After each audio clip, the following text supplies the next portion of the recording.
அனைவருக்கும் வணக்கம். இனிய பொங்கல் திருநாள் நல்வாழ்த்துகள். இந்தியா சிஸ்டர்ஸ் கிச்சனுக்கு உங்களை வரவேற்பது லதாவும் அம்முவும். சூரிய பகவானுக்கும் நமக்காக உழைக்கிற விவசாயிகளுக்கும் விலங்குகளுக்கும் நன்றி கூறும் விதமாக நாம் கொண்டாடுற பொங்கல் பண்டிகையப்போ நாம் கண்டிப்பாக சக்கரை பொங்கல் செஞ்சு படைப்போம்.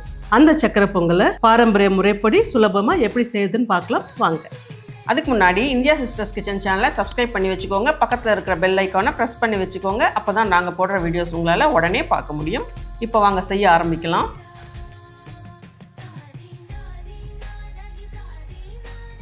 கிராமங்களில் பெரிய அடுப்பில் பெரிய மண் இல்லை பித்தளை வெண்கல பாத்திரத்தில் பொங்கல் செய்வாங்க. நாம் இன்னைக்கு சிட்டி லைஃபுக்கு ஏற்ற மாதிரி ஈஸியாக ஸ்டவ்வில் பொங்கல் செய்யலாம். நான் இன்னைக்கு சில்வர் பாத்திரம் தான் எடுத்துருக்குங்க பொங்கல் வைக்க. நீங்கள் மண் பாத்திரமோ இல்லை பித்தளை பாத்திரமோ வெண்கலமோ உங்களுக்கு தகுந்த மாதிரி நீங்கள் எடுத்துக்கோங்க. நாங்கள் பொங்கல் வைக்கிறதுக்கு முன்னால் மஞ்சள் பிள்ளையார் பிடிச்சி அதுக்கு வெத்தலை பாக்கு பழம் பூ எல்லாம் வச்சு பூஜை பண்ணிவிட்டு இந்த அடுப்புக்கு மஞ்சள் குங்குமம் எல்லாம் வச்சு அதுக்கப்புறமா இந்த பானையில் மஞ்சள் குங்குமம் எல்லாம் வச்சு ஒரு மஞ்சள் கயிற்றுல மஞ்சள் கொம்பு கட்டி ஸ்டார்ட் செய்ய போகிறோம். உங்கள் வீட்டு பழக்கப்படி நீங்கள் செஞ்சுக்கலாம். ஆமாம், சிலர் பெருமாள் வைக்கிற மாதிரி நாமம் வச்சு பண்ணுவாங்க. விபூதி குங்குமம் வைப்பாங்க. நாங்கள் இது மாதிரி தான் செய்வோம். உங்கள் வழக்கப்படி நீங்கள் செஞ்சுக்கோங்க. நான் இது பாத்திரம் நிறைஞ்சு வர்றதுக்காக இதில் 1.5 கப்பு பச்சரிசி அப்புறம் 2 டேபிள் ஸ்பூன் பாசிப்பருப்பு ரெண்டுத்தையும் நல்லா கழுவி ஊற வச்சுருக்கேங்க. இது இருக்கட்டும். இதுக்கு முதல்ல வெள்ளைப்பாகு கரைசலை தயார் பண்ணி ஒரு பக்கமாக வச்சுக்கலாம். அதுக்கு 2 கப்பு வெல்லம் எடுத்துருக்கேன். இதை கரைச்சிக்கலாம். இப்போ வெள்ளை கரைசலுக்கு 1/2 கப்பு தண்ணியை ஊற்றுறங்க. நம்ம எந்த கப்பில் அரிசி எடுத்தோமோ அந்த கப்பில் தான் எல்லா அளவுகளும். இப்போது 2 கப்பு வெல்லம். இது கரைஞ்சா போதும். கரையிற வரைக்கும் இதனை வடிகட்டிக்கலாம். நான் சக்கரை பொங்கலுக்கு பாகு வெல்லம் தான் எடுத்துருக்கேங்க.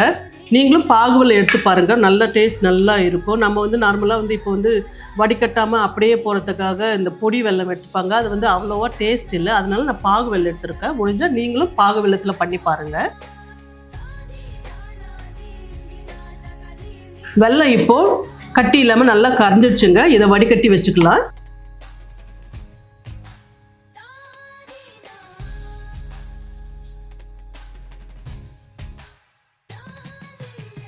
வெள்ளைக்கரைசல் இருக்கட்டுங்க. இப்போது பானையில் முதல்ல 1/2 கப்பு பால் ஊற்றிக்கலாம். நான் அரிசி எந்த கப்பில் எடுத்தலோ அந்த கப்பில் 1/2 கப்பு.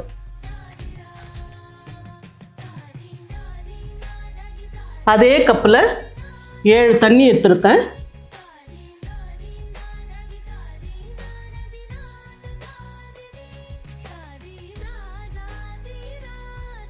அரிசியில் இருக்கிற தண்ணி 1 கப்பு. அரிசி கழுவுன தண்ணி. இதை சாமி கும்பிட்டுட்டு அடுப்பு பற்ற வை.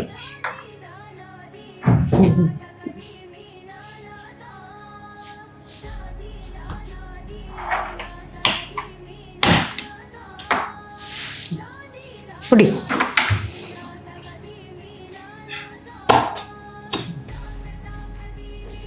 வடகிழக்கு பக்கமாக பொங்கி வந்தால் நல்லதுன்னு சொல்லுவாங்க. நான் தகுந்த மாதிரி கொஞ்சம் சாய்ச்சி வைக்கிறேன். 1/2 கப்பு அரிசிக்கு நான் மொத்தமாக சேர்த்து 9 கப்பு பாலோடு சேர்த்து 9 கப்பு எடுத்துருக்கேங்க. தண்ணியும் பாலும் சேர்த்து அதே அளவுக்கு நீங்களும் எடுத்து பாருங்கள். அம்மா பொங்கல் ஆரம்பிக்குது. வரட்டும் மேலே. பொங்கலோ பொங்கல்.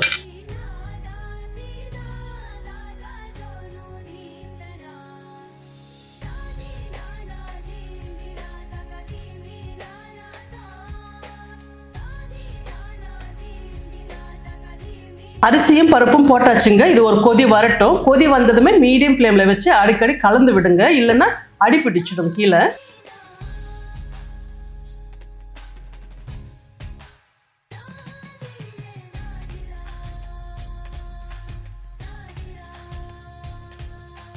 நல்லா வெந்திருக்கு. சரியாக இருக்குது. நம்ம ஊற்றின தண்ணி சரியாக இருக்குது. நீங்கள் தண்ணி ரொம்ப இழுத்துடுச்சு அப்படின்னா கொஞ்சம் சுடு தண்ணியை சேர்த்து கலந்து விட்டுக்கோங்க. தண்ணி நிறையா இருக்குது அப்படிங்கிற மாதிரி இருந்ததுன்னா மேலாக்க எடுத்துடலாம். ஏன்னா ஒரு பச்சரிசி ஒரு மாதிரி இழுக்கும். பழைய பச்சரிசியாக இருந்தால் ரொம்ப இழுக்கும், புது பச்சரிசி இருந்தால் கொஞ்சம் தண்ணி கம்மியாக பிடிக்கும். ஆக்சுவலாக இது வந்து புது பச்சரிசியில் தான் செய்யணும். சில இடத்துல கிடைக்குது, சில இடத்துல கிடைக்கிறது இல்லை. எங்களுக்கு கிடைக்கல, அதனால நார்மல் பச்சரிசி தான் போட்டு பண்ணியிருக்கோம்.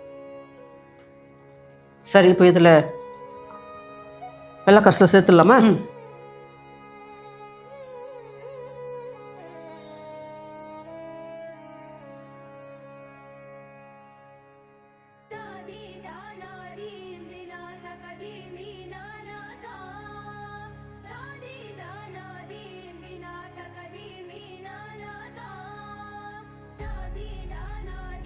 நல்லா கலந்து விட்டாச்சுங்க. இதை வந்து சிம்மில் வச்சு ஒரு 5 நிமிஷம் அப்படியே கலந்து விடலாம்.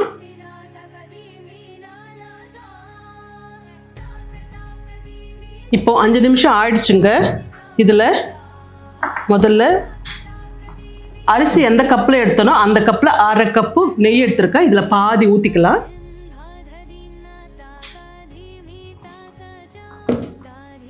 அதோட 1 டீஸ்பூன் ஏலக்காய் பொடி,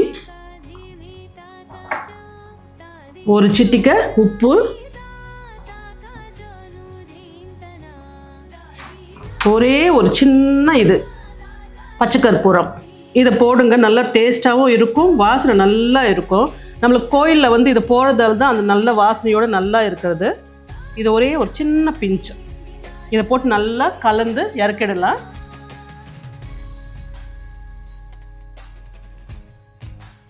இப்போ நல்லா கலந்து சக்கரை பொங்கல் ரெடி ஆகிடுச்சுங்க. இதை இறக்கிடலாம். இறக்கிட்டு அதுக்கு தேவையான முந்திரி திராட்சையை வறுத்துக்கலாம். நல்லா குமுன்னு வாசனை. ஆமாம், இப்போ இன்னும் நல்ல வாசனை வரும் பாருங்கள். ஏன்னா இருக்கிற நெய் இன்னும் பாதியை இதில் ஊற்றிக்கிறேன். நெய் வந்து உங்கள் சாய்ஸ் தாங்க, எவ்வளோ வேணும்னு ஊற்றிக்கங்க. ஆனால் இது சக்கரை பொங்கலுக்கு ரொம்ப தான் நெய் இருந்தால் நல்லாயிருக்கும். அதில் ஒரு 15 முந்திரி போடுறேன். முந்திரியும் திராட்சையும் உங்கள் சாய்ஸ் தான், எவ்வளோ வேணுன்றது. வறுத்ததும் அதில் 25 திராட்சை சேர்க்குறேங்க, காஞ்ச திராட்சை. இதுவும் உங்கள் சாய்ஸ் தான், எவ்வளோ வேணும்னு சேர்த்துக்கோங்க. முந்திரி திராட்சை வறுத்தாச்சுங்க. இதை இந்த சக்கரை பொங்கலில் கொட்டிக்கலாம்.